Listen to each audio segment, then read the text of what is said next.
One of the ways you can gauge 20th century art is that it's been a dialogue between abstraction and figuration.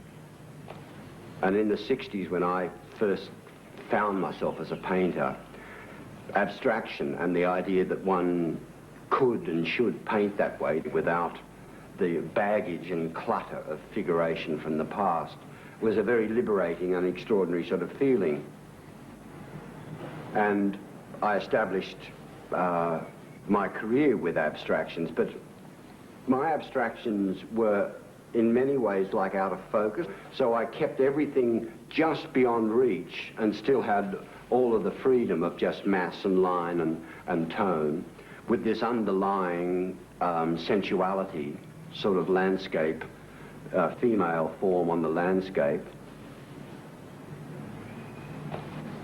And it became inevitable that it would arrive at a point that I had to bring into focus again actuality. And then once you've crossed that line and you do have the actual, you wonder how close you can go right up to superrealism. It is the actual crux of the problem of painting, form versus content.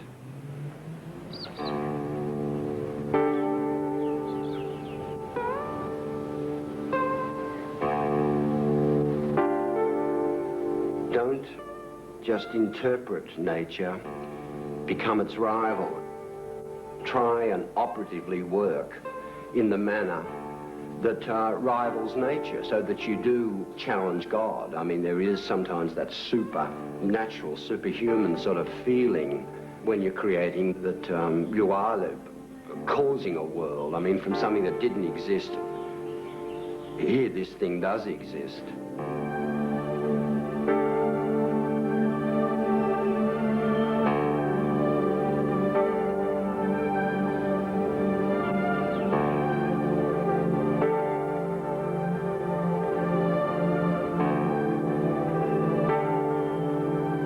Doesn't matter how hard you paint or how fastidiously or how real you make it, it still technically will fall short of some of the visions that you do have.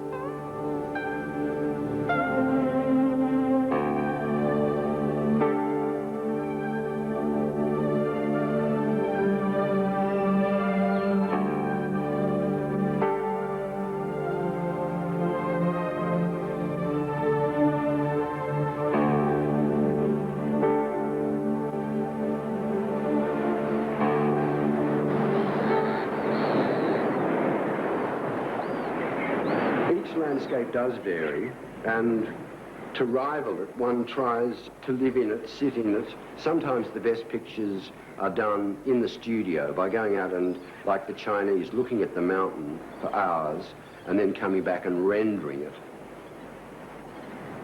Others by working in front of nature to a certain degree and then reworking it in the studio. It is that argument between what it looks like and what it means, and how much invention and how much exaggeration and how much naturalism, how much tradition, in fact.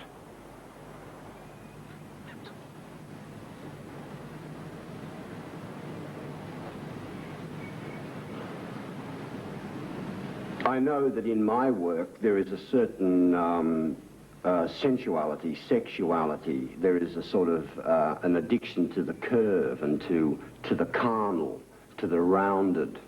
I mean, even to lust, almost. I mean, I see sexuality or sensuality everywhere. I see it in clouds, and in mountains, and in fruit. And seemingly most of human motivation is caused by it. It's a very, very deep force.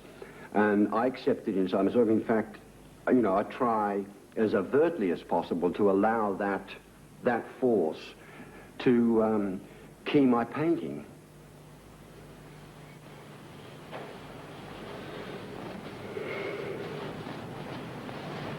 When a picture's ended is a difficult problem, because in many ways you often feel that you're the telegram boy for a much higher force than yourself, that you aren't actually, although you're inventing it and you're in charge of numbers of intellectual decisions, the actual delivery of inspiration is coming from somewhere which is inexplicable, and that the more inspired you become, the more you can tap that well, and you get very, very charged and very, very high on that information.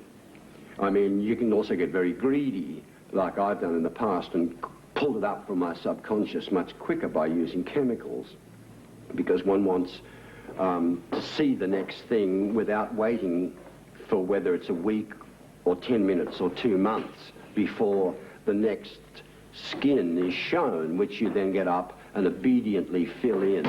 But that doesn't end the picture. I mean, the actual finishing of a picture is quite a difficult thing. Some pictures can nag for years, can tease you for years just with a tiny and minute change.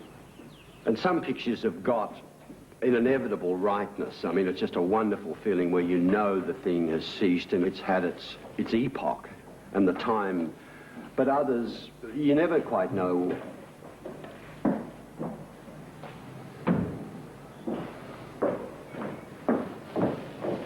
Well, I just push on.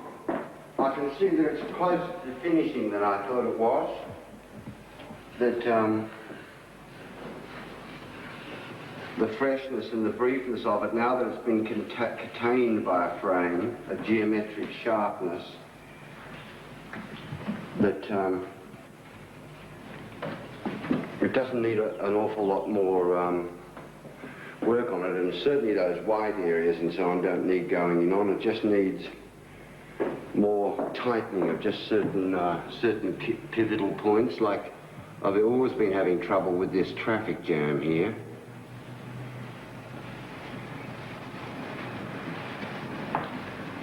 How sharp and how out of focus that should be.